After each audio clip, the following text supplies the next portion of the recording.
On the border of the Sahara Desert, Sergeant NDAYE from the Forestry Department is on patrol along a Great Green Wall. It's a man-made barrier of trees, 15 kilometers wide, designed to stop the desert invader and protect agricultural land. In Senegal, the green space goes on like this for hundreds of kilometers. NDAYE is in charge of protecting it.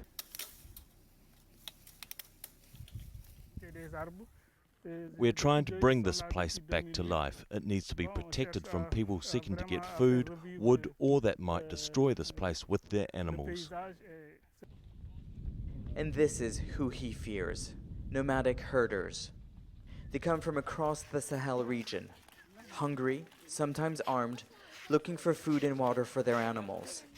Because of extreme drought, they have to travel further in search of a better climate. We walk up to 50 kilometers in a day in search for food. If the vegetation runs out in one area, we keep walking until we feed the animals and ourselves. This is what they want access to. Inside the wall is an oasis. The rainy season has just ended and farmers have grown watermelons and grapefruit, an impossible crop just 10 years ago. Back in 2007, Senegal and 10 other countries along the Sahel agreed to plant the 7,000-kilometer-long barrier to prevent the desert from expanding, to ensure food security, and to bring peace. Out in the Sahara Desert and beyond are groups like Boko Haram and Al-Qaeda in the Islamic Maghreb, organizations that recruit poor nomadic herders. For the Green Wall Senegal director, some joined the fight in order to control food resources. Terrorists take hold in deserted zones because the population cannot find enough means to support themselves. So our aim is to give them the ability to take care of themselves and ensure that they don't go hungry. Yet few countries have actually planted trees.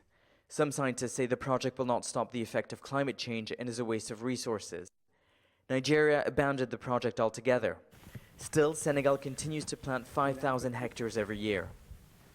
This project hasn't fulfilled its initial expectations yet, but it certainly has changed the ecosystem. And if you listen carefully, you'll hear the sound of European migratory birds that come here during the winter months. The challenge for authorities here is to try to maintain this fragile ecosystem. The population in the Sahel is set to double to 350 million by 2050. It will take several decades before it grows into a space that can be shared by both herders and farmers. In the meantime, protecting this precious portion of the Great Green Wall is left to Sergeant NDAYE alone, just one forest guard on the battlefront against climate change. Nicolas, Haque, Al Jazeera, Widou, Senegal.